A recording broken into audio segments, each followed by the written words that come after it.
வணக்கம் மக்களே, இன்றைக்கி நம்ம பியண்ட் த பாரோடைய நெக்ஸ்ட் எபிசோடுக்கான எக்ஸ்ப்ளனேஷன் தான் பார்க்க போகிறோம். ஃபர்ஸ்ட் ஆஃப் ஆல் கதையோடைய ஆரம்பத்திலே ஒரு லேடியை காமிக்கிறாங்க. அந்த லேடி என்னமோ ஒரு விஷயத்தை வச்சுன்னு அப்படியே பார்த்துன்னு இருக்காங்க. இந்த லேடியோட நேம் தான் யாங் சூனுன்றது. ஆக்சுவலி இந்த லேடிக்கு டிமென்டியா இருக்குது, அதனால தான் என்னமோ மறந்துட்டாங்கன்னு நினைக்கிறேன்.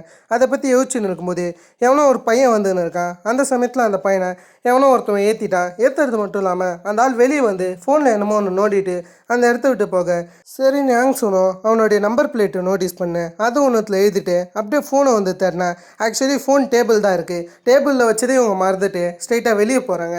வெளியே போகும்போது திடீர்னு கண்ணாண்டுட்டு வந்துங்க இவங்க காலை கிழிக்க. அதால் இவங்க எந்த விஷயமா வெளியே வந்தாங்கன்ற விஷயத்தையே மறந்துட்டாங்க. அதில் இவங்களும் எதுக்கு வெளியே வந்தோன்னு ஒரு சின்ன சந்தேகத்தில் இருக்கும்போது அவங்க ஹஸ்பண்ட் அந்த இடத்துக்கு வராரு. அவருடைய பேர் தான் சாங் ஹியோன். அவர் வரது மட்டும் இல்லாமல் என்ன பிரச்சனைன்னு கேட்கும்போது திடீர்னு ஆம்புலன்ஸ் போலீஸ் சவுண்ட்லாம் கேட்குது. இவங்க ஆக்சுவலி ஆம்புலன்ஸுக்கு காலே பண்ணல, ஆனால் அதுக்குள்ளார ஆம்புலன்ஸ் வந்துட்டாங்க. என்னன்னு பார்த்தீங்கன்னா அந்த பையன் இறந்து போயிட்டான். அதில் யாங் சூனுக்கு ஒரு குற்ற உணர்ச்சி வருது. அதாவது இவங்க சீக்கிரம் ஆம்புலன்ஸ் கால் பண்ணியிருந்தா இப்படி சம்பவம் நடக்காதுன்னு யோசிச்சிருக்காங்க. அதில் இவங்க நம்பர் பிளேட் எழுதி வச்சுருப்பாங்களே, அதை வச்சு ஏகப்பட்ட கேஸ் போட்டு கடைசியாக யார் இடிச்சானோ அவனை கண்டுபிடிச்சி அவன் மேலே கேஸையும் போட்டு கடைசியாக கோர்ட்டில் நிறுத்திடுறாங்க. அந்த ஆளுக்கு பதிலாக வாதாட போகிறது நம்ம ஹீரோ தான். அதால் ஹீரோ வந்து ஸ்ட்ரெயிட்டாக யாங் சூன் கிட்ட விசாரிக்கிறாரு. யாங் சூன் கிட்ட அவருடைய நேம் கேட்டால் யாங் சூன் தெரியலன்னு சொல்கிறாரு. இவர் ஃபஸ்ட்டு என்னுடைய பேர் யோன் சியோக்ஹோன்னு சொல்கிறது மட்டும் இல்லாமல் இந்த யாங் சூன் ஒரு டீச்சராக இருப்பாங்கன்னு நினைக்கிறேன். அவங்களுக்கு ஃபேவரட்டான 2 ஸ்டூடெண்ட் இருப்பாங்க. அவங்கள கை காமிச்சு அவங்க நேம் தெரியுமானும் போது இவங்களுமே கொஞ்சம் பெயினாக தெரியாதுன்னு சொல்கிறாங்க. அந்த 2 ஸ்டூடெண்ட்டுமே ஒரு மாதிரி கோச்சிங்கன்னா அந்த இடத்த விட்டு போக இது நடந்து பெருசாக கூட மினிட்ஸ் ஆகிருக்காது. திரும்ப ஹீரோ அவருடைய நேமை கேட்க யாங் சூனுக்கு ஞாபகம் இல்லை. அந்த சமயத்தில் ஹீரோ என்ன சொல்கிறேன்னா, என்னுடைய பேர் சியோகூன். அது மட்டும் இல்லாமல் நீங்கள் ஏகப்பட்ட விஷயங்கள் பண்ணியிருக்கீங்க, இன்க்ளூடிங் நம்மளால் எப்படி இந்த டிமென்டியா இருக்கக்கூடிய ஆட்களுடைய சாட்சியை நம்ப முடியும். இவங்க அந்த இடத்துல நம்பர் பிளேட்டை நோட்டீஸ் பண்ணாங்களே தவிர அந்த இடத்துல இடித்தது ஒரு ஸ்கூல் ஸ்டூடெண்ட்னு கூட அவங்களுக்கு தெரியல. அந்த யூனிஃபார்மை பார்த்துருந்தாலே இவங்களுக்கு ஸ்கூல் ஸ்டூடெண்ட்னு தெரிஞ்சிருக்கும். ஆனால் இவங்க எதையுமே நோட்டீஸ் பண்ணாமல் வெறும் நம்பர் பிளேட்டை மட்டும் நோட்டீஸ் பண்ணியிருக்காங்க. அதை வச்சு மட்டும் நம்மளால் எதுவும் பண்ண முடியாது. இந்த கேஸை நம்மளால் ஏற்றுக்க முடியாது, டிமென்டியா கேஸ்லாம் இங்கே செல்லாதுன்னு அப்படியே ஹீரோ டோட்டலாக அந்த கேஸை ஃபினிஷ் பண்ணிடுறாரு. இன்னொரு சைட் மீட்டிங் நடக்குது. அதில் நாயம் தான் பேசுகிறேங்க. அதாவது இப்போதைக்கு இந்த யுலும் கம்பெனி முழுக்கவே ஒர்க் லைஃப் பேலன்ஸ்னு ஒரு சிஸ்டமை வச்சு தான் போயின்னு இருக்கும். ஆனால் அதை ரிஜெக்ட் பண்ணிட்டு இப்போதைக்கு ஒர்க் பே பேலன்ஸாக மாற்ற போகிறாங்களா, நியூ சிஸ்டமை கொண்டாட போகிறதா சொல்ல அங்கே இருக்கிற எல்லாருமே எதிர்ப்பு தெரிவிக்கிறாங்க. ஆனால் நாயனுக்கு துணியாக இந்த பக்கம் ஹீரோ இருக்கிறதுனால ஹீரோ மற்றவங்கிட்ட பேசி அது மொத்தத்தையும் புரிய வச்சு ஈஸியாக அந்த சிஸ்டமை கொண்டாட மாரி பேச இந்த விஷயத்தை இவங்க மிஸ்டர் கோ கிட்ட சொன்னால் மிஸ்டர் கோவும் கடுப்பாகிறாரு. இந்த நியூ சிஸ்டம் யாருக்கு பிடிக்கிற மாதிரி தெரியல. அதில் மிஸ்டர் கோ இதுக்கு எதனா சாப்பு வைக்கணும்னு சொல்லிட்டு யோசிச்சுன்னு இருக்காரு. இதெல்லாம் ஒரு சைடு போயின்னு இருக்கும்போது போன சீசன் ஃபினிஷ் ஆன இடத்துக்கு வரும். அந்த இடத்துல ஹேஜனுன்ற ஒரு பொண்ணு ஹீரோ கிட்ட வந்து ஹெல்ப் கேட்டு இருந்திருப்பாங்க. ஹீரோ சரின்னு அந்த பொண்ணை உள்ளார கூட்டிகிட்டு போயிருப்பார். உள்ளார கூட்டு போகும்போது கரெக்டான சமயத்தில் எவனோ ஒருத்தவங்க ஃபோட்டோ எடுத்து இதை மிஸ்டர் கோவடைய அந்த டீம் ஆட்களுக்கு அனுப்ப அவங்களுமே பார்த்து ஷாக் ஆகிறாங்க. ஏன்னா ஹீரோ கூட்டின்னு போந்து செகண்ட் இயர் பொண்ணு. அது மட்டும் இல்லாமல் ஹீரோடைய லிட்டிகேஷன் ஆஃபீஸில் கூட அந்த பொண்ணு வேலை செய்யலை. அந்த பொண்ணு வேற ஒரு இடத்துல தான் வேலை செய்கிறாங்க. அதில் இதில் என்னமோ தப்பாக இருக்குது. அதுவும் மிட் நைட் சமயத்தில் எதுக்கு ஹேஜனும் அதுக்கு அடுத்ததா ஹீரோ ஒன்றா இருக்கணும்னு கேள்வி எழும்போது மிஸ்டர் கோ என்ன சொல்கிறான்னா, மேபி அவங்க 2 பேரும் தப்பாக எதனாச்சும் இருக்கலாம், இது அஃபேராக இருக்கலாம், இது ஒரு ரிலேஷன்ஷிப்பாக இருக்கலாம், இதை வச்சு நம்ம லிட்டிகேஷனை முடக்குவோன்னு சொல்லிட்டு இப்படி ஒரு பிளான் பண்ணுறாங்க. ஆனால் இது வரைக்கும் இந்த ஃபோட்டோவை யார் எடுத்ததுன்னு இங்கே இருக்கிற யாருக்குமே புரியல. சரின்னு ஹீரோ எல்லா வேலையுமே ஃபினிஷ் பண்ணிட்டு வந்துன்னு இருக்காரு ஏர்போர்ட் வழியாக. அந்த இடத்துல ஒரு ஆளை பார்க்குறாரு, சாங் ஹியோன். அதாவது யோன்சூனோடைய ஹஸ்பண்டை பார்க்க. அவர் முன்னாடி திடீர்னு போலீஸ் வரது மட்டும் இல்லாமல் நீங்கள் உங்கள் ஒய்ஃபோடைய சூசைடை மறைச்சதுக்காக உங்கள் மேலே உங்கள் ஒய்ஃப் பிரதர் இந்தமாரி கம்ப்ளைண்ட் போட்டிருக்கதா சொல்ல. சரின்னு சொல்லிட்டு ஹீரோவாக அந்த இடத்துக்கு வரும்போது ஆக்சுவலி உங்கள் ஒய்ஃப் சூசைட் பண்ண இந்த சாங் ஹியோனுன்ற ஆள் ஹெல்ப் பண்ணியிருக்கதா சொல்கிறாங்க. அதாவது அசிஸ்ட் சூசைடுன்னு சொல்ல ஹீரோ லாயராக இந்தமாரி அவருக்கு வாதாடுறதா சொல்கிறாரு. ஆனால் அந்த ஆஃபரை ரிஜெக்ட் பண்ணிடுறாரு. சாங் சூனும் சரின்னு சொல்லிட்டு அப்படியே இவருடைய ஒய்ஃப் கிட்ட பேசின அந்த லாஸ்ட் கான்வர்சேஷன் சீக்வன்ஸை யோசிச்சு பார்க்குறாரு. அந்த இடத்துல இவங்க ஒய்ஃப் தான் சூசைட் பண்ணுறதா சொல்லியிருப்பாங்க. ஏன்னு கேட்டிங்கன்னா இவங்களால் டிமென்டியாவோட இருக்க முடியல, இது ஒரு மாதிரி இவங்களுக்கு குற்ற உணர்ச்சியாக இருக்கான். அது மட்டும் இல்லாமல் இவங்க சுவிட்சர்லாண்டில் போய் சூசைட் பண்ணுறதா சொல்லியிருக்காங்க. சுவிட்சர்லாண்டில் சூசைட் பண்ண இவங்க ஹஸ்பண்டே ஹெல்ப் பண்ணவும் சொல்லியிருக்காங்க. அது மட்டும் இல்லாமல் சுவிட்சர்லாண்டில் சூசைட் பண்ணுறது லீகல்ன்ற மாதிரி சொல்லி தான் இவங்க சூசைட் பண்ணியிருக்காங்க. இந்த கேஸ் ஹீரோவுக்கு அசஸ் சூசைடுன்ற பேரில் தான் வந்திருக்கு. அதாவது சூசைட் பண்ண அவங்க ஒய்ஃப்க்கு அந்த ஹஸ்பண்டை ஹெல்ப் பண்ணியிருக்காருன்ற மாதிரி தான். இதெல்லாம் தெரிஞ்சுன்னு ஹீரோ அந்த ஹஸ்பண்ட் கிட்ட பேசினா அந்த ஹஸ்பண்ட் எந்த உதவியும் வேணான்னு சொல்ல. ஹீரோ என்ன சொல்கிறான்னா, நான் என் வேலையை பார்க்க தான் இங்கே வந்திருக்கேன், வேறு எந்த காரணமும் இங்கே வர கிடையாது. அதே சமயத்தில் உங்கள் ஒய்ஃப் எடுத்த முடிவு எனக்கு நல்லாவே தெரியுது. உங்கள் ஒய்ஃபோடைய முடிவை நீங்கள் அசிங்கப்படுத்தாதீங்க. அவங்களுக்கு நீங்கள் ரெஸ்பெக்ட் தரணும்னா கண்டிப்பாக இதில் நீங்கள் ஜெயிக்கணும். இதில் நீங்கள் தோத்துட்டீங்கன்னா உங்கள் ஒய்ஃபோடைய இறப்பை அசிங்கப்படுத்துகிற மாதிரின்ற மாதிரி அவர்கிட்ட சொல்ல, அவருமே யோசிக்கிறதா சொல்லி ஹீரோவை அனுப்பிச்சா, ஹீரோ வந்து இந்த கேஸை பற்றி குக்யோன் ஹீரோயினி கிட்ட தான் விசாரிக்க சொல்லியிருப்பாரு. சரின்னு ஹீரோயினி அவங்க கண்டுபிடிச்சது சொல்கிறாங்க. இந்த கேஸை போட்டது அந்த பிரதர் தானே, அந்த பிரதர் சொத்துக்காக பண்ணியிருக்கலான்னு இவங்க சொல்கிறாங்க. அதை தாண்டி இதோடைய மெயின் டாப்பிக்கை அந்த பிரதர் எடுத்துருக்கிறது துரோகன்றது தான். அதை வச்சு தான் இவங்க வாதாடணுன்னு இவங்க கண்டுபிடிச்ச சில விஷயங்களை சொல்லி அதோட இவங்க கோர்ட்டுக்கு போகிறாங்க. யாங் சூனுடைய பிரதர் வந்து இவருடைய குற்றச்சாட்டை சியாங் ஹியோன் மேலே வைக்கிறாரு. சரின்னு சொல்லிட்டு ஹீரோவும் சியாங் ஹியோனை விசாரிக்க ஆரம்பிக்கிறாரு. சியாங் ஹியோன் கிட்ட உங்களுக்கு அஃபேர் இருந்துச்சான்ற மாரி இவர் கேட்குறாரு. அந்த பிரதர் அஃபேரையும் பற்றி சொல்லியிருந்திருப்பார். அதை பற்றி கேட்கும்போது இவர் அஃபேர் இருந்த விஷயத்த ஒத்துக்கிறாரு. ஆனால் எப்போ இவங்க ஒய்ஃப்க்கு டிமென்டியாக இருந்துச்சோ அப்போவே அந்த அஃபேரை முடிச்சதாக சொல்கிறாரு. இவங்க ஒய்ஃப் கூட இருக்கணும்னு இவர் ட்ரை பண்ணியிருக்காரா, அதெல்லாம் அதுக்கப்புறம் அஃபேர் இல்லைன்னு சொல்கிறாரு. இவருடைய ஒய்ஃப் மேலே இவர் எவ்வளோ காதல் வச்சாருன்ற விஷயத்தையும் அந்த இன்வெஸ்டிகேஷனில் சொல்ல, அதுக்கப்புறம் இவருடைய ஒய்ஃபை ரொம்பவே பார்த்துக்க ஆரம்பிச்சிடறான். இவருடைய ஒய்ஃப்கிட்டையும் அந்த அஃபேரை பற்றி சொல்லிட்டாருன்னு சொல்லும்போது அந்த பக்கம் பப்ளிக் ப்ராசிக்யூட்டர்ஸ் பேச ஆரம்பிக்கிறாங்க. அவங்க வந்து இதெல்லாம் சரியான திருப்பே கிடையாது, இவர் தான் எல்லாத்துக்கும் காரணம், இவர் அவங்கள கொலை பண்ணியிருக்காரு, இதுக்கு ஏற்ற தண்டனை கிடைக்கணும்னு சொல்ல, அந்த இடத்துல சியாங் ஹியோன் அவங்க ஒய்ஃபோட இருந்த அந்த சந்தோஷமான மூமெண்ட்டை என்னன்னு சொல்கிறான்னு தெரியுமாங்க, ரெயின்போ. இதை நான் சொல்கிறதோட சியாங் ஹியோனே சொல்கிறது நல்லாயிருக்கும். That love is like the colors of a rainbow. Love shines with countless emotions. Red for passion, orange for warmth, the joy in yellow, green for peace and blue for trust, indigo for depth, and purple for mystery. கண்டிப்பாக உங்களுக்கு இது புரிஞ்சிருக்கும்னு நினைக்கிறேன். அவர் காதலை ஒரு ரெயின்போன்னு சொல்கிறாரு. அது மட்டும் இல்லாமல் இவங்க ஆரம்பத்துலேருந்து இது வரைக்குமே எப்படி இருந்தாங்க, அந்த ஒவ்வொரு கலரும் இவங்க லைஃப்பில் எப்படி வந்துச்சுன்ற விஷயத்த அந்த இடத்துல சியாங் ஹியோன் எக்ஸ்பிளைன் பண்ண, கடைசியாக சியாங் ஹியோனுக்குமே தீர்ப்பு கிடைக்குது. 1 வருஷம் ஜெயில் தண்டனையை சியாங் ஹியோனுக்கு தந்துடுறாங்க. ஏன்னா சூசைடுக்கு அசிஸ்ட் போனதுனால. சரின்னு இதெல்லாம் இருக்கும்போது ஹீரோ இந்த விஷயங்களை பார்த்தார்ல, அது ஹீரோ அவருடைய வாழ்க்கையில் பொருந்திக்கிறாரு. ஏன்னா லவ் இஸ் ஏ ரெயின்போன்ற மாரி அந்த எந்த கலருமே ஹீரோடைய வாழ்க்கையில் இல்லை. இதுக்கு நடுவில் ஒரு ஃப்ளாஷ்பேக்கு காமிச்சா ஹீரோ அவருடைய வீட்டுக்கு வந்து இருப்பார். அந்த சமயத்தை இவங்க ஒய்ஃப் கூட இந்த மாதிரி வாஞ்சின் பேசி ப்ரப்போஸ் பண்ணியிருக்கேன். அது ஹீரோ தூரத்துலேருந்து பார்த்து வருத்தப்படுவார். கடைசியாக வாஞ்சின் அவங்க ஒய்ஃப் ஆக்ட் பண்ண, அவங்க ஒய்ஃப்மே ஹீரோவை பார்த்து அதை ரிஜெக்ட் பண்ணிவிட்டு அப்படியே உள்ளார போவாங்க. ஹீரோ உள்ளார போய் லவ்வை பற்றி தான் பேச ஆரம்பிப்பார். ஆனால் அவங்க ஒய்ஃப் சிம்பிளாக டிவோர்ஸ் வேணும்னு சொல்கிறாங்க.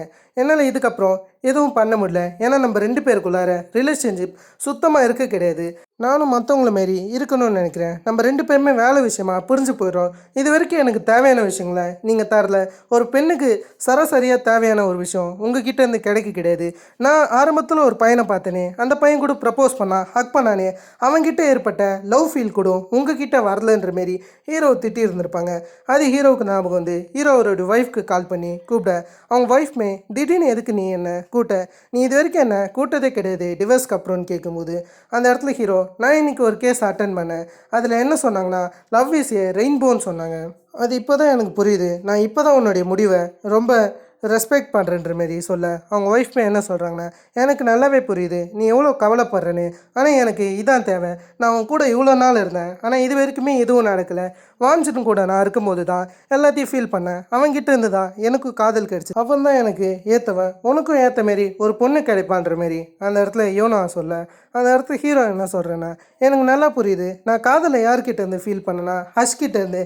நான் ஒவ்வொரு நாளும் ஹஷ் கூட இருக்கும்போது ரொம்ப சந்தோஷப்பட்டேன், நீ டிவோர்ஸ் கொடுக்கும்போது கூட நான் ஒரு நாள் ஹஷ்ஷை பார்க்கணும் தான் சொன்னேன், அதான் காதலோன்னு எனக்கு தோணுதுன்ற மாரி அந்த இடத்துல இவருடைய டாகை பற்றி பேசிட்டு வேகமாக கிளம்பிடுறாரு. இன்னொரு சைட் ஜின்வு சாட்னு இருப்பார். அந்த சமயத்தில் மின்ஜியாங்கை கூப்பிட்டுருந்துருப்பார். மின்ஜியாங்குமே வேலை விஷயமா பார்க்கலான்னு சொன்னேன், எதுக்காக இந்தமாரி விஷயத்துக்கு என்னை கூப்பிட்றேன்னு கேட்கும்போது அந்த இடத்துல இவருமே குடிக்க சொல்கிறது மட்டும் இல்லாமல் மின்ஜியாங்கோடைய பேக் ஸ்டோரியை கேட்டால் மின்ஜியாங்க அதை சொல்கிற மாரி இல்லை, மின்ஜியாங் வந்து அவங்க மேரேஜ்க்கு அப்புறம் சந்தோஷமாக இல்லைன்ற மாரி மட்டும் சொல்கிறாங்க.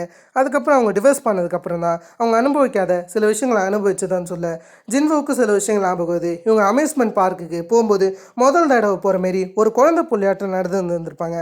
அதை ஜின்வு யோசிச்சு பார்க்குறாரு. அம்யூஸ்மெண்ட் பார்க்கில் எல்லா ரைடியும் அவ்வளோ சந்தோஷமாக மின்ஜியாங் விளையாடி இருந்திருப்பாங்க. அதை இந்த பக்கம் ஜின்வு யோசிக்க, மின்ஜியாங்க என்ன சொல்கிறாங்கன்னா, அப்போ தான் நான் முதல்ல உன் கூட அம்யூஸ்மெண்ட்டுக்கு பார்க் போனேன்னு இவங்க சொல்லின்னு இருக்கும்போதே ஹீரோ கிட்ட இருந்து ஜின்வுக்கு கால் வருது.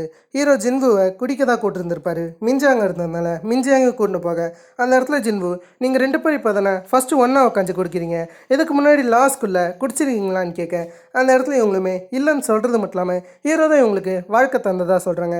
ஆக்சுவலி இவங்க ஒரு நாள் இவங்க ஹஸ்பண்ட் டிவோர்ஸ் பண்ணதுக்கப்புறம் ஹீரோடைய அந்த லிட்டிகேஷன் டீமாக தான் வந்து கம்ப்ளைண்ட் பண்ணி அழுது வந்திருப்பாங்க. ஹீரோ வந்து, நீங்கள் அழுகாதீங்க, நீங்கள் ரிவெஞ்ச் வாங்கணும், உங்களுக்கு தேவையான உதவியை நான் தரேன், உங்களுக்கு தேவையான பதவியை நான் தரேன், உங்களுக்கு ஏற்ற அங்கீகாரம் இங்கே கிடைக்கும், அவனுக்கு நீங்கள் சரியான பதிலடியை தாங்கன்னு ஹீரோ தான் மோட்டிவேட் பண்ணியிருப்பார். அதெல்லாம் இந்த இடத்துல சொல்கிறது மூலிமா ஜின்வுக்கும் நமக்கும் தெரியுது. லிட்டிகேஷன் ஆஃபீஸ் பக்கம் வந்தால் அந்த இடத்துல ஹீரோயினி ஒரு ஃபைலை எடுத்தாந்து ஆசையாக ஹீரோவுடைய டேபிளில் வைப்பாங்க. வைக்கிறதுக்கு முன்னாடி ஹீரோ எப்படிலாம் பாராட்டுவார்னு ப்ராக்டிஸ் பண்ணுறாங்க. அதுவும் செம க்யூட்டாக இவங்க ப்ராக்டிஸ் பண்ணியிருக்கேன். ஆனால் அதே இடத்துல தான் ஹீரோ இருக்கார். அது தெரியாமல் இவங்க செமையாக பேசின்னு இருப்பாங்க. ஹீரோவாகவும் அந்த பக்கம் ஹியோமின்னாவும் இவங்கள பேசி செம்ம சந்தோஷப்படும்போது ஹீரோ வாய்ஸை கொடுக்க அதை கேட்டு இவங்க பயந்துடுறாங்க. அவங்க, இந்த ராத்திரியில் நீங்கள் இங்கே என்ன பண்ணுறீங்க, இங்கே தூங்குறீங்களான்னு போது அந்த இடத்துல இருக்கிற ஹீரோவும், நான் வீட்டுக்கு போனால் எனக்காக காத்திருக்கேன், வேறு யாரும் கிடையாது, அதால் தான் நான் இங்கே இருக்கேன்னு சொல்ல ஹீரோயும் அவர் கொஞ்சம் சேடாக இருக்கேன்னு தெரிஞ்சு அவருக்கு டீ போடுறது மட்டும் இல்லாமல் அவர்கிட்ட, நீங்கள் எதுக்கு வருத்தமாக இருக்கீங்க, உங்களுடைய கதை என்னன்னு என்கிட்ட சொல்ல முடியுமான்னு கேட்டால் ஹீரோ, அது சொல்கிறது கொஞ்சம் கஷ்டம்னு போது ஹீரோயினி, நான் குட் லிசனராக இருப்பேன், நீங்கள் சொல்கிற கதையை நான் நல்லா கேட்பேன், எதை பற்றி கவலைப்படாதீங்கன்னு சொல்ல அந்த இடத்துல ஹீரோவும் இவரோட ஒய்ஃப்க்கு இவருக்கு போகிற பிரச்சனை, அந்த டிவோர்ஸ்க்கு அப்புறம் நடந்தது, அந்த மொத்த இன்சிடென்ட்டையும் நம்ம இது வரைக்கும் பார்த்துன்னு இருக்கோம், அதெல்லாம் சொல்லும்போது ஹீரோயினி அதுக்கான சரியான பதிலை தராங்க. ஹீரோயினி கிட்ட பேசுறது மூலயமா ஹீரோடைய மனசுன்றது கொஞ்சம் லேஸ் ஆகுது. அந்த இடத்துல ஹீரோயினி கூட பேசி கொஞ்சம் சந்தோஷமாக அந்த இடத்த விட்டு போகிறாரு. இப்போ தான் ஹீரோவுக்கு வீட்டுக்கு போகணுன்னே தோணியிருக்கு போல். அவரும் பேசிட்டு அந்த இடத்த விட்டு போக சரி, இந்த பக்கம் மின்ஜியாங் ஜின்வுவை காமிக்கிறாங்க. அந்த இடத்துல மின்ஜியாங் ட்ரெஸ் சேஞ்ச் பண்ண போக ஜின்வு இந்த சமயத்தில் கேப் எதுவுமே கிடைக்காதுன்னு அதே இடத்துல தூங்கிடுறாரு. அதை பார்த்து மின்ஜியாங் ஜின்வுவை திட்டிட்டு அவங்க தூங்கும்போது ஒரு கனவு வருது. அந்த இடத்துல இவங்க அம்மா சமைக்கிற மாரி அந்த இடத்துல இவங்களும் இவங்க அம்மா கிட்ட போய், நீங்கள் சமைச்சு ரொம்ப நாள் ஆச்சு, உங்கள் ஸ்மெல்லே இப்போல்லாம் பார்க்க முடியலன்ற மாரி அவங்க அம்மா கிட்ட பாசமாக பேசும்போது அந்த இடத்துல அவங்க அம்மாவும், என்னோட 21 வயசு பொண்ணு எப்படி இருக்கான்னு பாருங்கன்ற மாதிரி சொல்லும்போது அந்த இடத்துல மிஞ்சாங்க, எனக்கு 41 வயசு ஆகுது, எதுக்கு 21 வயசுன்னு சொல்கிறீங்க, அது என்னுடைய பொண்ணுடைய வயசுன்னு சொல்லும்போது அந்த இடத்துல அந்த அம்மா மறைஞ்சு போகிறாங்க. ஏன்னா 23 வயசுலேயே மிஞ்சியாங்கோடைய அம்மா இறந்துட்டாங்க. அதனால் மிஞ்சாங் ரொம்ப வருத்தத்தோட அழுக ஆரம்பிக்கிறாங்க. அவங்க கதறி அழுகிற சத்தம் கேட்டு அந்த இடத்துக்கு வேகமாக ஜின்வு வரது மட்டும் இல்லாமல் அவங்கள ஆறுதல் படுத்தின்னு இருக்காரு. அந்த இடத்துல இவங்களும் எதுவும் இல்லைன்ற மாரி அந்த கனவை பற்றி ஜின்வு கிட்ட சொல்லலை. ஜின்வுவும் அப்படி என்ன கெட்ட கனவு கண்டீங்கன்னு கேட்டால் இவங்க எதுவுமே பதில் சொல்லாமல், சரி நீ எதுக்கு என்னுடைய ரூமுக்கு வந்தேன்னு ஜின்வு தருத்ததுலேயே இருக்க, ஜின்வு நீங்கள் ரொம்ப சேடாக இருக்கீங்க, அதால் நான் இங்கே படுத்துக்கிறேன்னு மிஞ்சாங்க கூட படுத்துக்க சரின்னு மிஞ்சாங்க அதை அப்படியே விட்டுடுறாங்க. அடுத்த நாள் ஆஃபீஸில் காமிச்சா ஒரு ஃபைல் இருக்குது. எல்லாருமே எதிர்பாராதவர்களே இது என்ன ஃபைல்னு பார்க்கும்போது இது ஒரு கான்ஃபிடென்ஷியல் ஃபைல்னு தெரிய வருது. அந்த ஃபைலை அவங்க லைட்டாக செக் பண்ணி பார்க்கும்போது அதில் சில ரிப்போர்ட்ஸ் தப்பாக இருக்கிற மாதிரி தெரியுது. இதில் என்னமோ ஒரு ஊழல் நடந்திருக்கதா சொல்லி இவங்க அப்படியே இதை பற்றி சியோக்ஹோன் கிட்டே சொல்ல சியோக்ஹோனும் இதை அப்படியே வைங்கன்னு அதை பெருசாக கண்டுக்கல. ஆனால் அடுத்த நாளே இதே கான்ஃபிடென்ஷியல் ஃபைலை வேறு எவனோ ஒருத்தவன் எடுத்துன்னு போய் அதை மிஸ்டர் கோவோடைய ஆட்கள் கிட்ட காமிச்சு அதை பற்றி பேச அவங்களுமே இவனை பாராட்டுறாங்க. இதே சமயத்தில் தான் மிஞ்சி அவங்களுடைய ஹஸ்பண்டும் அவங்க அம்மாவும் வந்துருந்துருப்பாங்க. அந்த சமயத்தில் அந்த அம்மா தான் என்ன சொல்கிறாங்கன்னா, இந்தமாதிரி நீ என்னுடைய பையனுடைய வாழ்க்கையை வச்சுட்ட, இப்போ என்னுடைய பையனுக்கு டிவோர்ஸ் வாங்கி கொடுக்கலான்னு பார்க்குறியா, என்னுடைய பையனுடைய ஒய்ஃப் உங்ககிட்ட தானே வந்தா, அதே சமயத்தில் நீ லாயர் ஆனதே என்கிட்ட சொல்ல, அதே சமயத்தில் எங்களுக்கு எல்லாத்துக்கும் பணம் தேவை, உன்னை நாங்கள் தானே பார்த்துருந்தோம், உனக்கு அம்மாவே இல்லைன்னு போது நாங்கள் தான் எல்லாத்தையுமே தந்தோம், ஆனால் நீ எதுவுமே எங்களுக்கு தரலேன்னு போது மிஞ்சாங்க சும்மா இல்லை, மிஞ்சாங்க ஓவராக பேச அதை கேட்டு அந்த ஆன்ட்டி அடிக்கலான்னு வரும்போது மிஞ்சாங்க நவுந்துடுறாங்க. அவங்களுக்கு சரியான அடி விழ ஹஸ்பண்ட் கேட்கலான்னு வந்தால் ஹஸ்பண்டுக்கே 4 செவிலே தந்துடுறாங்க. சரின்னு எக்ஸ் ஹஸ்பண்டோ எதுவும் பேசாமல் போக இவங்களும் போலீஸ் செக்யூரிட்டிக்கு கால் பண்ண சொல்கிறாங்க. அவங்களுமே பயந்துன்னு அந்த இடத்த விட்டு போயிடுறாங்க. அதுக்கப்புறம் மிஞ்சாங்கிட்ட இன்றைக்கி டின்னருக்கு போகலாமான்னு ஜின்வு வந்து கேட்டால் அந்த இடத்துல மிஞ்சாங்க ஒரு மாதிரி கெத்தாக நடந்துக்கிறாங்க. நம்ம 2 பேருக்குள்ளார அப்படி என்ன இருக்குது, நம்ம 2 பேரும் என்ன டேட்டிங்காக பண்ணுறோம், என்னாலாம் உங்க கூட வர முடியாது, இதுக்கு நீ வேறு ஆளை பாருன்ற மாரி இவங்க அப்படியே வெளியே போகிறாங்க. வெளியே போயிட்டு ராத்திரி நடந்த விஷயத்தை காமிக்கிறாங்க. ராத்திரி இவங்க 2 பேரும் ஒரே பெட்டில் தானே படுத்து இருந்திருப்பாங்க. அந்த சமயத்தில் ஒரு மாதிரி ஜின்வு மிஞ்சாங்க பார்த்து ரசிச்சு இருந்திருப்பாரு. அவங்க அழகை ரசிச்சு இருந்திருப்பாரு. முடியெல்லாம் ஒரு மாதிரி தள்ளி விட்டுன்னு இருக்கேன். அதை மிஞ்சாங்க அதுக்கப்புறம் எழுஞ்சி பார்த்துட்டு மரியாதையை வெளியே போய் தூங்குடான்ற மாதிரி சொல்ல அந்த இடத்துல ஜின்வு என்ன சொன்னீங்கன்னு கேட்கும்போது வெளியே போக சொன்னேன். எதுக்கு நீ முதல்ல என் பக்கத்தில் படுக்கிற, முதல்ல நவுந்து போன்ற மாதிரி அப்படியே அவனை கீழே அடித்து தள்ளி விட்டுருந்துருப்பாங்க. அதை பற்றி தான் லைட்டாக யோசிச்சு பார்க்குறாங்க. இதெல்லாம் ஒரு சைடு இருக்கும்போது அப்படியே மிஸ் இருக்கோ மொத்த ஆட்களையும் கூப்பிட்றது மட்டும் இல்லாமல் இந்த மாதிரி செகண்ட் இயர் பொண்ணோட தப்பான உறவு யோன் சியோகோன்னு வச்சுருக்காரு. இதுக்கு நம்ம ஆக்ஷன் எடுக்கணும். அவர் சியோ ஹேஜன்ன்ற அந்த பொண்ணோட நைட்டு வீட்டுக்கு போயிருக்காரு. இதெல்லாம் சரியே கிடையாது, இது தப்பான விஷயம், இது அஃபேர். இது மட்டும் வெளியே தெரிஞ்சிச்சுன்னா இலும் கம்பெனிக்கு என்ன நடக்கணும் போது அந்த இடத்துக்கு யோன் சியோகோன், அதுக்கடுத்து தான் மேனேஜிங் பார்ட்னர் நாயோன் வராங்க. இவங்க 2 பேருமே வந்து இங்கே என்ன நடக்குதுன்னு கேட்க அதோட இந்த எபிசோட கம்ப்ளீட் பண்ணிட்டாங்க. இதில் இருந்து எப்படி ஹீரோ தப்பிக்க போகிறாரு, அந்த செகண்ட் இயர் பொண்ணுக்கு உண்மையாலுமே அப்படி என்ன பிரச்சனைன்ற விஷயத்த நம்ம நெக்ஸ்ட் எபிசோட் பார்த்து தெரிஞ்சுக்கலாம். Okay, have fun guys.